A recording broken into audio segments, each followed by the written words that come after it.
Il y a un chat sur mon lit. Kai? Qu'est-ce que tu fais? Ça c'est le projecteur, Kai. C'est la prise de courant. Je vais pas pouvoir tourner, hein. Bah oui. Mais on t'a dit de pas venir. T'es con, hein. Bah ouais. Et t'en as rien à foutre. Oui, oui. Eh oui, c'est un plateau de tournage. J'ai fait tomber la lampe à cause de toi. Arrête de jouer avec le projecteur, putain. Bon, on va peut-être pouvoir commencer. Salut tout le monde, bienvenue aujourd'hui pour cette nouvelle vidéo. J'espère que vous allez tous extrêmement bien depuis la semaine dernière.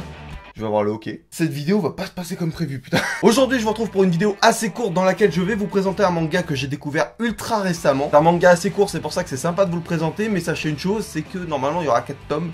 Pour l'instant, je n'en ai que 2 et je vais vous parler des 2 premiers. Je vous parle aujourd'hui de Drop Frame.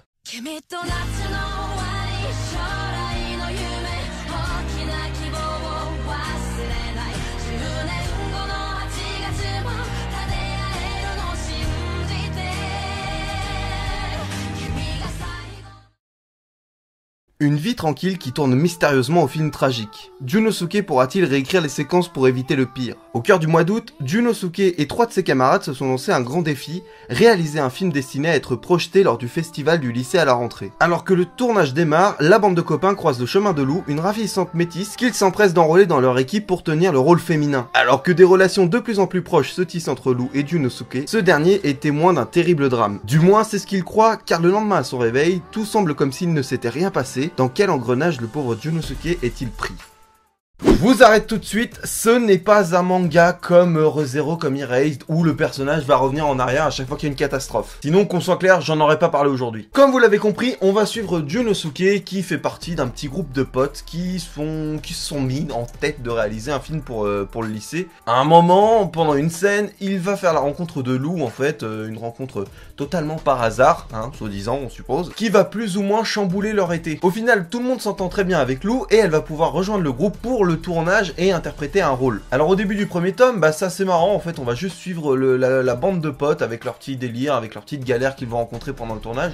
Donc rien de très particulier, même si on sent que quelque chose d'assez pesant est en train de se produire. On sait déjà que le personnage de Lou, dès le départ, tu le sens louche, tu vois. Même si tu ne sais pas vraiment sa véritable nature, tu sens qu'il y a quelque chose qui cloche, tu ne comprends pas pourquoi ça se passe comme ça. Et elle a le don également de prononcer des phrases très ambiguës, qui te font comprendre que ce personnage n'est pas comme les autres dans l'histoire. Je vais pas forcément rentrer dans les détails de toutes les scènes qu'il peut y avoir avec elle, mais je vous invite réellement à les découvrir par vous-même. Et en gros, c'est ça qui est assez fort au début de ce manga, c'est juste qu'on se retrouve dans un cadre où on sent que ce nouveau personnage prépare quelque chose. Il y a quelque chose qui va pas avec lui, mais quelque chose qui dépasse en fait le cadre humain. Voilà, ce que je veux dire, c'est ça semble un peu mystique, un peu surnaturel, mais on ne sait pas pourquoi ni comment. Et puis finalement, on arrive au fur et à mesure du tome à s'attacher à ce personnage de Lou et à complètement oublier qu'elle te paraissait louche au début. Sauf que, comme je vous le disais dans le synopsis, un événement particulier va se produire. Et à partir de cet élément déclencheur, une série d'autres événements va s'enclencher et va nous lancer réellement dans l'histoire. Alors il faut savoir qu'on se lance réellement dans cette histoire à partir du tome 2 et on commence à comprendre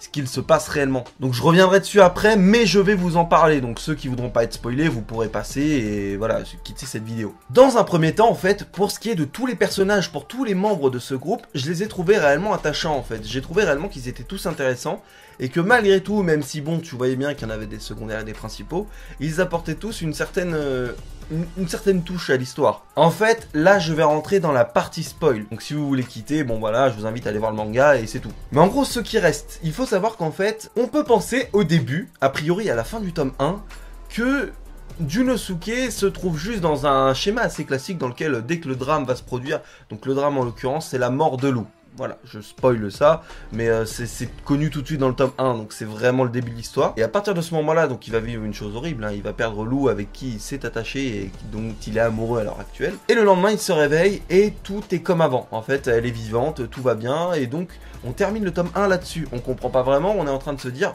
bon, ça va être un récit classique ou ça va être juste des retours en arrière à chaque fois qu'il y aura un drame, et ce sera à lui d'adapter pour pas que ça se produise. Sauf que c'est pas du tout ça. Enfin, c'est pas exactement ça. En gros, ce qui se passe réellement, et c'est dans le tome 2, donc il y a 4 tomes, donc c'est vraiment le début quand même de l'histoire, c'est la première partie de l'histoire. Je connais pas la suite, donc on va en apprendre plus. Donc voilà, je spoil sans trop vous spoiler, ça vous gâchera pas l'histoire non plus. Je vous donne des éléments de l'intrigue, mais c'est pas du spoil vu que je gâche rien en soi. En gros, ce qui se passe, c'est que Junosuke se retrouve dans une boucle un peu différente. En gros, tout son mois d'août va se passer avec des jours aléatoires. C'est trop bizarre dit comme ça, je l'ai très mal dit. En gros, pour être plus clair, dans sa tête pour lui, il enchaîne les jours classiquement. Sauf que un jour, ça va être le 4 août, le lendemain, ça va être le 25 août, le surlendemain, ça va être le 6 août, puis ensuite le 14 par exemple. Et voilà, c'est pas du tout dans le bon ordre.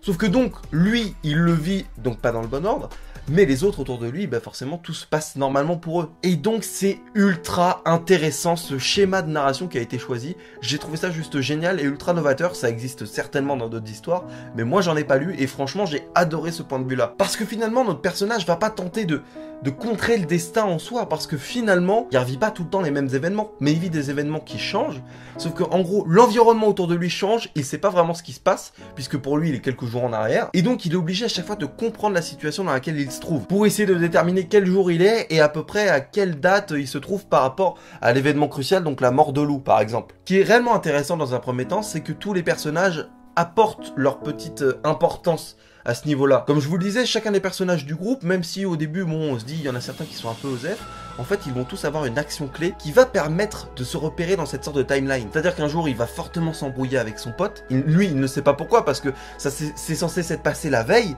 mais lui n'a pas vécu la veille vu que c'est dans un ordre changé. Et donc, le fait que son pote vienne et lui tape l'embrouille, c'est un signe qui lui indique la date à laquelle il se trouve. Enfin, même s'il peut voir à quelle date il se trouve, mais ça lui indique quels événements se sont passés la veille, puisque lui ne les a pas encore vécus. Et ce qui est génial également, c'est que l'on va avoir un personnage, donc un agent de police, qui lui est très ouvert d'esprit, on va pas se mentir, puisqu'il comprend la situation et il l'assimile parfaitement. C'est-à-dire qu'il va être choqué en soi, mais pas tant que ça. Faut savoir, comme je vous le disais, que les autres personnages vivent normalement le déroulement des jours. Et donc, le policier va se retrouver en face de Junosuke en interrogatoire, puisqu'ils l'ont arrêté, vu qu'il est supposé être le tueur de Lou, même si bon, on sait que c'est pas lui, mais voilà. C'est lui qui a trouvé le cadavre, donc c'est le principal accusé. Et donc, il va se retrouver en face à face avec le policier, et chaque jour, le policier en face de lui aura un nouveau Junosuke. Et au début, on comprend pas trop, enfin, on se doute qu'il y a quelque chose qui cloche, déjà rien qu'à la fin du tome 1.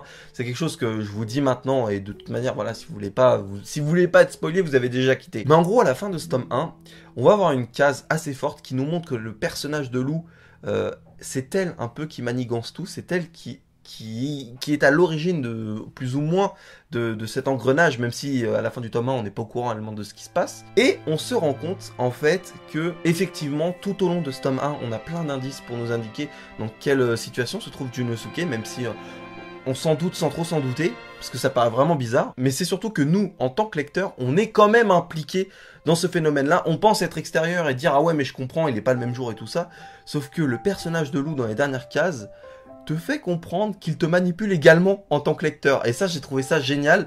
Je vous laisse réellement découvrir le tome 1 pour comprendre ce que j'essaye de vous dire. Parce que là, j'ai pas envie de vous mettre d'image parce que ce serait vraiment plus ou moins encore plus du spoil parce que ça vous gâcherait cette petite surprise à la fin. En gros, vous avez compris pourquoi je vous conseille ce manga. C'est réellement ce schéma de narration qui change totalement de ce que l'on a pu avoir auparavant et je le trouve réellement génial. Je vous invite réellement à le découvrir, à découvrir Drop Frame, actuellement qui comporte 2 tomes aux éditions Dokidoki et qui en aura 2 autres qui devraient sortir vu que la série se termine en 4 volumes. Je sais pas quand sortiront les prochains, mais je suis impatient de lire la suite.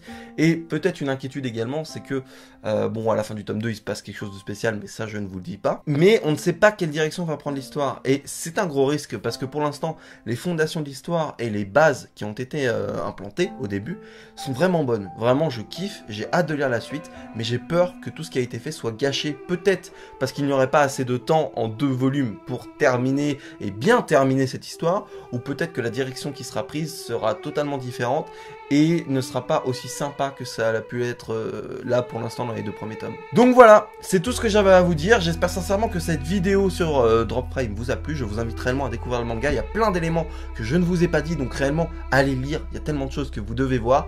Bref, je vous laisse. Merci à tous d'avoir suivi cette vidéo. Je vous souhaite à tous de prendre soin de vous et à la semaine prochaine pour une nouvelle vidéo.